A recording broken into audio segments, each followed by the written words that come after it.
Bonjour à tous, c'est Pierre-Marie, bienvenue dans French by Ear, Fransugo no Kikitori, pour un épisode de niveau débutant.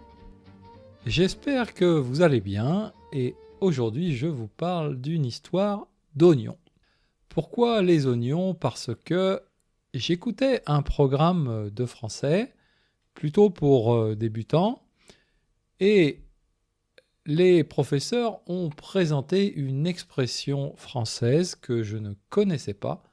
Cette expression, c'était « ce n'est pas tes oignons ».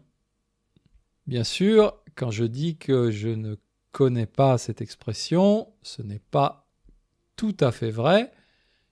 Je connais bien sûr l'expression « c'est pas tes oignons ».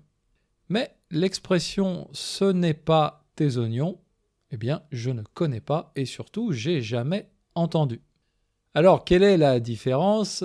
La différence, c'est la négation « ne pas » qui, en français, est plutôt utilisée en général dans le langage écrit et dans un langage formel.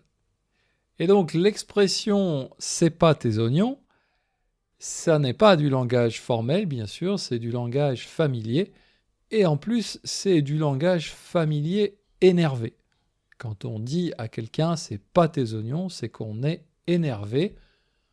Pourquoi on est énervé ? Parce que cette personne nous pose une question ou des questions indiscrètes sur quelque chose de privé, sur quelque chose dont on n'a pas envie de parler. Donc cette personne est curieuse, trop curieuse, on n'a pas envie de lui expliquer notre vie et on lui dit « c'est pas tes oignons ». Donc le problème avec « ce n'est pas tes oignons », c'est un problème de registre en fait. Le registre dans une langue, c'est un peu le niveau de langue et aussi, ça correspond souvent au niveau de politesse. Et en plus, il y a aussi souvent la différence entre le langage parlé et le langage écrit.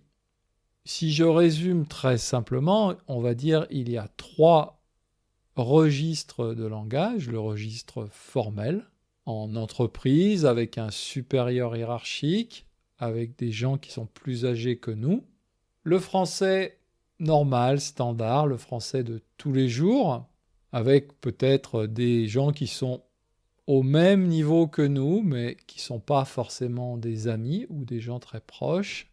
Et bien sûr, le langage familier avec nos amis proches, très proches, nos bons copains, et aussi notre famille, souvent les frères et sœurs, par exemple. Et en fonction des personnes et des situations, eh bien, on va parler dans un registre ou dans un autre registre, mais on ne mélange pas les 2 registres et c'est ce qui est le plus important. Admettons que quelqu'un vous pose une question très indiscrète. Alors je ne sais pas, par exemple, quelqu'un vous demande « Est-ce que vous êtes secrètement amoureux ou amoureuse de votre collègue de travail ?» Bon, ça c'est une question indiscrète, on n'a pas forcément envie de répondre à cette question, surtout si on est amoureux secrètement de ce collègue de travail. Et donc si c'est par exemple le président de la société qui nous pose cette question, on va lui répondre de manière assez formelle. « Monsieur le Président, je suis désolé, mais avec tout le respect que j'ai pour vous, c'est une question qui ne vous regarde pas et donc je n'y répondrai pas. » Si c'est un autre collègue de travail avec lequel vous n'êtes pas spécialement proche qui vous pose cette question, peut-être tout simplement vous allez lui dire « ça n'est pas tes affaires ».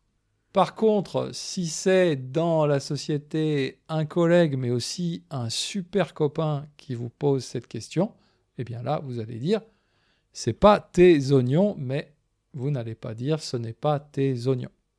Voilà, ce problème de registre, c'est un problème assez difficile. J'ai d'ailleurs ce même problème en japonais. Souvent, quand je parle avec ma femme ou avec des amis, j'utilise des mots que je viens d'apprendre et qui sont des mots du langage formel ou du langage écrit. Et là, mes amis, ma femme vont me regarder en ouvrant grand les yeux en disant « Mais Pierre-Marie, ce mot, c'est pas un mot du langage parlé. » Donc c'est un problème de registre, encore une fois. C'est pas un problème très grave, c'est pas un problème très important quand on est dans un niveau débutant ou pré-intermédiaire. Notre problème numéro 1, c'est d'abord de communiquer. Donc les questions de registre, ce n'est pas immédiatement important. Mais si on a l'objectif de parler naturellement dans la langue, il faut faire attention à ces questions de registre. Alors comment faire ? Il n'y a pas 36 solutions. La seule vraie solution, c'est d'écouter, de lire du français en permanence, en contexte. Et quand vous apprenez un mot comme ça tout seul ou une expression toute seule, sortie de son contexte, essayez de voir avec votre professeur, de définir un petit peu quel est le niveau, quel est le registre de ce nouveau vocabulaire. Voilà, c'est tout pour aujourd'hui. Faites donc attention au registre, faites aussi attention à vos oignons. Et sur ce, je vous dis à bientôt, Mata Jikai.